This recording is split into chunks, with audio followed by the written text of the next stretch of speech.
un jeune enfant ne se concentre pas très longtemps. Donc leur durée d'attention est extrêmement limitée. Ce qui veut dire qu'on va leur proposer des situations brèves, variées, qui s'enchaînent sur un rythme dynamique, qui visent un même objectif, mais l'enfant aura l'impression de faire des activités différentes. Or, nous, notre objectif est toujours en tête. Donc il ne se concentre pas longtemps, sa durée d'attention est limitée. Il ne peut pas non plus mémoriser beaucoup de lexique ou beaucoup de structures à la fois. Donc là, il faut vraiment qu'on soit très modeste. Je dirais qu'un jeune enfant de 6 ans, si on arrive à lui faire mémoriser 6 mots dans la séance, c'est vraiment un grand maximum. Et on ira jusqu'à 8 ou 9 mots pour un enfant de 10 ans. Donc soyons modestes, mais il faut mieux avoir des apprentissages solides plutôt que des apprentissages passagers que l'enfant de toute façon oubliera très vite, parce que là aussi, la caractéristique du jeune enfant, c'est qu'il oublie très vite. Il apprend vite, il oublie vite. Donc on va devoir proposer des situations, ce qu'on appelle des situations de rebrassage, pour toujours remettre en mémoire ces situations-là. Le jeune enfant a besoin d'être encouragé, comme l'adulte aussi, mais surtout l'enfant, il a besoin d'être encouragé, il a besoin de ressentir du plaisir, il a besoin de jouer, il a besoin de bouger, il a besoin de manipuler. Donc on évitera de proposer aux enfants de rester assis pendant 30 minutes. Il faut vraiment alterner les moments d'apprentissage, des moments où il écoutera, il fera des choses, ou des moments où il manipulera, et des moments où il travaillera de manière individuelle sur son livre. Je voudrais également dire que souvent, à 6 ans, l'enfant est non lecteur, est un petit scripteur. Donc ça veut dire que l'écrit ne peut être pour le jeune enfant un outil de mémorisation privilégié. Le jeune enfant, il a besoin, comme je l'ai dit, de bouger, de toucher, donc il apprend avec son corps, avec tous ses sens, avec toutes ses mémoires. Donc à nous de proposer des situations qui vont mobiliser tous ses sens, qui vont mobiliser toutes ses mémoires. C'est ainsi que les contenus d'apprentissage qu'on veut transmettre resteront de manière durable en mémoire.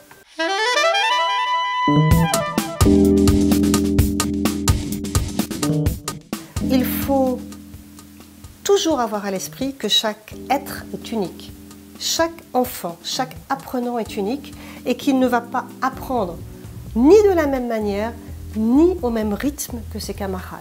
Donc il faut proposer des situations diverses qui sollicitent différentes mémoires, de manière à ce que chaque apprenant, à un moment de la séance, trouve des activités qui correspondent à son profil d'apprenant. Il y a des enfants qui auront besoin de faire, de bouger pour mémoriser. Il y a des enfants qui auront besoin de voir pour mémoriser. Il y a des enfants qui ont besoin d'écouter pour mémoriser. Il faut leur proposer une gamme d'activités articulées, bien sûr, mais qui sollicitent chacun de ces canaux de manière à proposer aux élèves différentes activités pour lesquelles chacun d'entre eux trouvera une activité qui corresponde à son profil. Donc laisser le temps, je dirais que c'est une des clés de l'apprentissage auprès d'un public de jeunes enfants.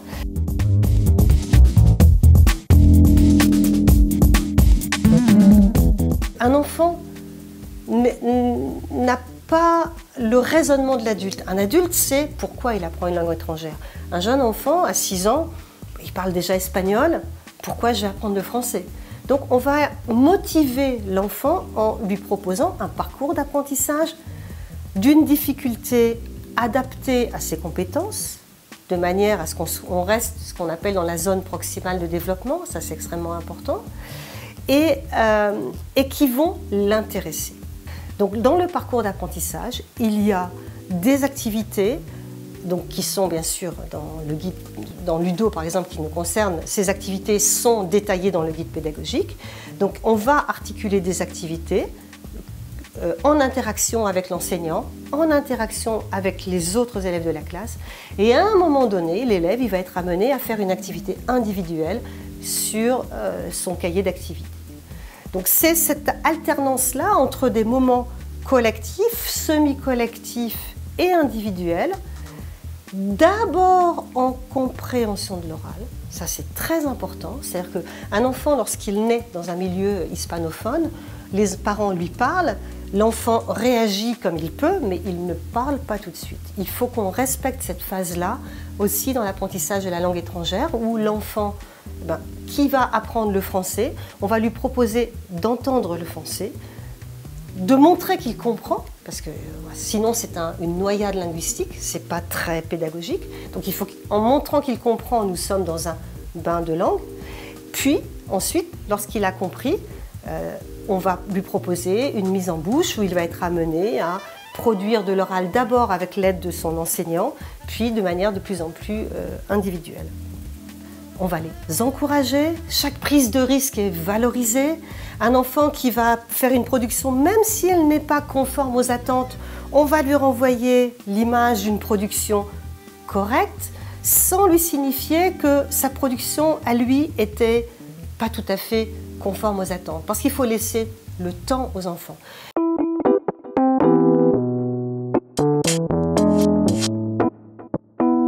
Quand on regarde le cadre européen, nous avons 5 activités langagières: comprendre à l'oral, produire à l'oral en continu ou en interaction, comprendre à l'écrit, produire à l'écrit. Avec les tout petits, on restera sur la phase d'oral. Comprendre à l'oral, produire à l'oral. Alors nous, on ajoute une phase qui est ce qu'on appelle la production orale guidée, qui comprend la reproduction et une production orale où l'enseignant entend les productions des élèves, mais ce n'est pas pour autant qu'il les interroge un à un. C'est-à-dire qu'on va mettre en place des activités, par exemple un jeu de Kim. J'ai des cartes au tableau, j'en enlève une, qu'est-ce qui manque? L'enfant, pour participer à l'activité, il faut qu'il parle en français. Pardon. Il va parler en français. Ah, elle a enlevé la carte du chat. Comment on dit le chat déjà? Parce que je veux dire, je veux jouer. Donc c'est en fait par des activités comme celle-ci, par exemple le jeu de Kim, par exemple le jeu devine ce que je dis sur mes lèvres, devine la carte que je cache derrière un support, mais il y a juste des petits trous. Et donc on entrevoit des parties de la carte. Si l'enfant veut participer, il faut qu'il prenne la parole. Et c'est par ces astuces-là qu'on arrive à motiver les élèves, à faire en sorte que la langue soit plus un objet d'apprentissage. Ça, c'est pas du tout conforme d'abord au cadre européen ni à l'approche actionnelle, mais la langue est un outil. Si je veux jouer, il faut que je parle. Et donc là, il y a une motivation, parce que il n'y a aucun enfant qui n'a pas envie de jouer. Donc si je veux dire la carte que j'ai bien vue là qui manquait, alors il faut « Ah maîtresse, comment on dit ça déjà ?» Et donc là, l'enfant, en fait, il va mémoriser le lexique de cette façon-là. Donc ça, c'est cette phase de production orale guidée où on va mettre, par exemple, le perroquet intelligent.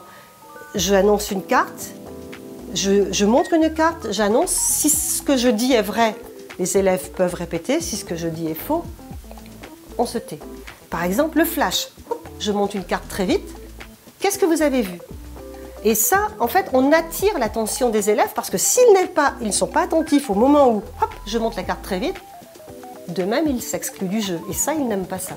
Donc, leur attention est maintenue en permanence parce que les activités que je propose maintiennent leur attention et la langue est là pour jouer, en fait, pour participer.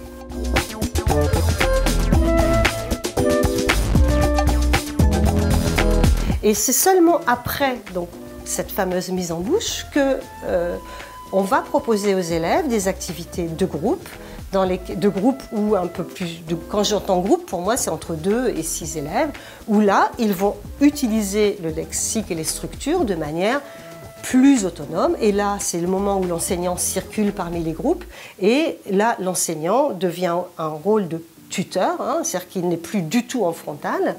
Il est tuteur, il va aider les enfants qui ont besoin. Par exemple, on va jouer au jeu de cette famille, on va jouer à la salière, on va faire une enquête, jouer au jeu du qui est, au jeu des portraits robots, plein d'activités où l'élève là travaille avec ses camarades. Et là, c'est important, si on ne prépare pas l'élève à cette phase de production orale que j'appelle en autonomie, hein, que ce soit une production continue ou en interaction, c'est quand même en autonomie. Si l'élève n'est pas correctement préparé à cette phase de production en autonomie, alors l'élève ne pourra pas prendre la parole en français. Les enfants, en fait, ils vous suivent. Voilà. Quand on leur donne les moyens et les outils, qu'on les motive, on peut les emmener au bout du monde. Ce sont des apprenants formidables parce qu'ils ne sont pas inhibés, donc ils n'ont pas peur du ridicule. Eux, ils imitent tout ce que, voilà, les sons, s'il faut placer la langue d'une certaine façon par rapport à la langue maternelle, eux, tout ça, ils font. On articule exagérément, ça aussi, ils font. Ils n'ont peur de rien et puis ils se lancent vraiment, voilà.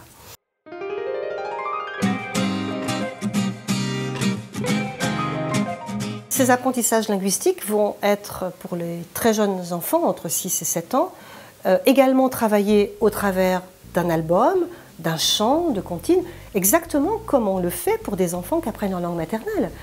Quand on regarde des parents qui élèvent leurs enfants, très tôt ils lisent des albums, ils leur chantent des comptines, même si l'enfant lui-même n'est pas en mesure de chanter la comptine, mais à force qu'il l'entende, l'enfant va peu à peu s'approprier quelques bribes et finalement arriver à chanter toute la comptine. Donc les parents sont toujours très bienveillants, c'est pour ça que je le dis toujours, la posture de l'enseignant c'est beaucoup plus important que, je dirais, le bilinguisme.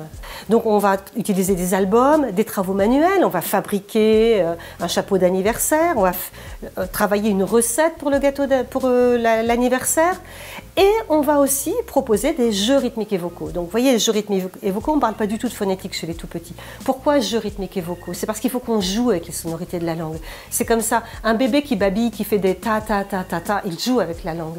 Donc on va proposer à nos élèves de jouer aussi avec la langue, avec des turlututu, chapeau pointu, des choses comme ça. Donc ça, c'est dans le niveau 1 et 2, où les enfants sont tout petits, où il y a vraiment cette approche holistique. On propose des albums, donc je l'ai dit, dans ces niveaux 1 et 2, qu'on va mettre en scène. Donc finalement, c'est un petit projet. On est tout à fait dans l'approche actionnelle. On apprend et puis on va jouer devant la classe ce petit album, avec les masques, bien sûr, qui est dans le matériel photocopiable. C'est quand même un moment formidable. Et pourquoi pas, en fin d'année, on va jouer les albums devant les parents. Ça, c'est, voilà. Pour les enfants, c'est une valorisation des apprentissages qu'ils ont pu faire.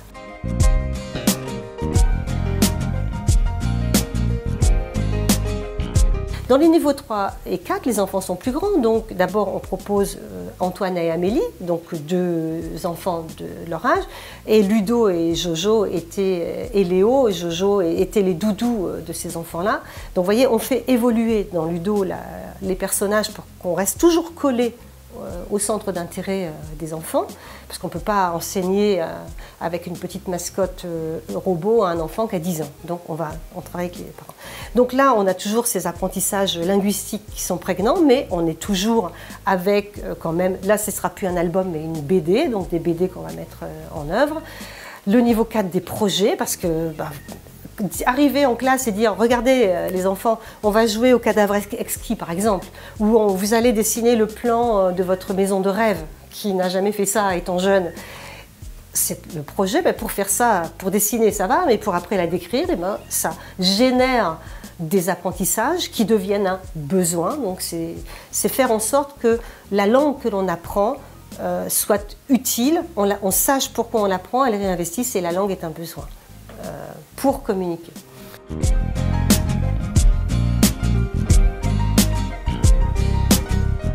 Donc, si on veut qu'un jeune enfant apprenne, il faut le gagner à notre cause. Il faut aussi le prendre là où il est et là comme il est, avec sa manière d'apprendre, avec sa manière d'être, pour le conduire sur le chemin des apprentissages. C'est vraiment une belle mission qu'on a quand on est enseignant, parce que surtout à la fin de l'année, quand on regarde le chemin parcouru par ses élèves.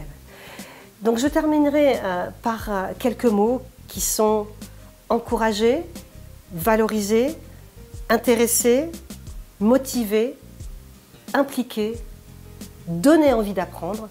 Et je terminerai par un substantif, donner le plaisir d'apprendre. Et des enfants à qui on procure du plaisir sont des enfants qui, lorsqu'ils rentrent dans votre cours, dans votre salle de classe, arrivent avec le sourire. Et quand ils en repartent, ils repartent en disant « Ça a passé trop vite, maîtresse ».